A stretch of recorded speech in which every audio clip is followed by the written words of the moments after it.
আমি গতকালকে আপনাদের সম্মুখে ঈমান বৃদ্ধি করার জন্য কয়েকটি আমলের কথা বলেছিলাম।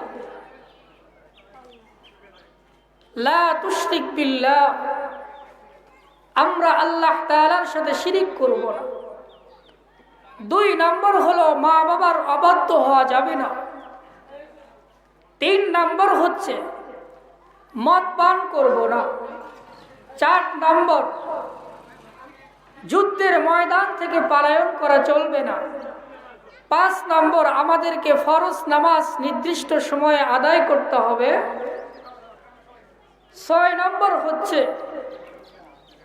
আমাদেরকে আমাদের পরিবারকে আল্লাহ তাআলার ভয় দেখাতে হবে।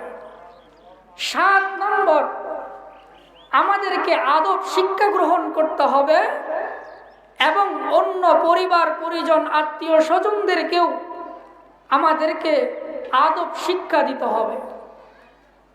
কারণ হলো গোটা পৃথিবীর মধ্যে আমরা যদি দেখি, একটা দেশ এবং রাষ্ট্র এবং গ্রাম, শুধু গ্রাম নয়, একটা বাসা ঠিক মতো চলার জন্য প্রত্যেকটা পরিবারের মধ্যে সদস্যর মধ্যে যদি আদব না থাকে, এক একজন এক এক টাইপের যদি হয়ে যায়, তাহলে সেই বাসার মধ্যে শৃঙ্খলা থাকে না, বিশৃঙ্খলা সৃষ্টি হয়ে যায়।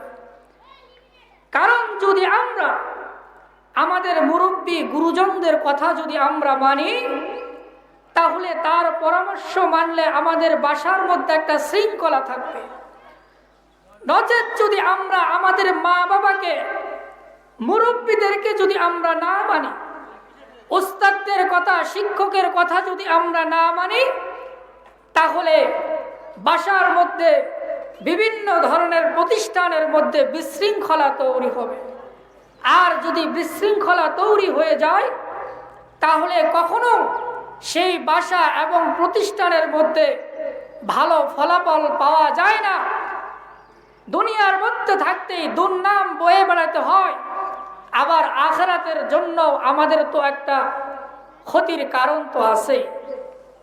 সেই জন্য আমাদেরকে আদব শিক্ষা গ্রহণ করতে হবে এবং আমাদের পরিবার পরিজনকেও শিক্ষা গ্রহণের জন্য আমাদের প্রচেষ্টা থাকতে হবে। আমি আপনাদের সম্মুখে এই যে কয়েকটি কথা বললাম, এই কয়েকটি কথা এবং কাজ যদি আমরা সঠিকভাবে পালন করতে পারি, আমি গ্যারান্টি দিতে পারি যে আপনার ঈমান বৃদ্ধি হবেই হবে ইনশাআল্লাহ। আল্লাহ তাআলা আমাদের এই কাজগুলো, করণীয়গুলো করার তৌফিক দান করুন। আসুন আমি আপনাদের সম্মুখে যে কোরআনুল কারীম থেকে আয়াত তেলাওয়াত করেছি, وَمَنْ أَظْلَمُ مِمَّنِ افْتَرَى عَلَى اللَّهِ كَذِبًا أَوْ كَذَّبَ بِآيَاتِهِ। আল্লাহ রাব্বুল আলামিন কোরআনুল কারীমের মধ্যে বলেন, যারা আমি আল্লাহ তাআলার উপর মিথ্যা ব্যাখ্যা দিবে, ব্যাখ্যা করবে, এবং যারা আমি আমার আয়াতকে অস্বীকার করবে, আমি আল্লাহ তাআলা তাদেরকে জালেম হিসাবে গ্রহণযোগ্যতা সার্টিফিকেট দিলাম, জালেম হিসাবে।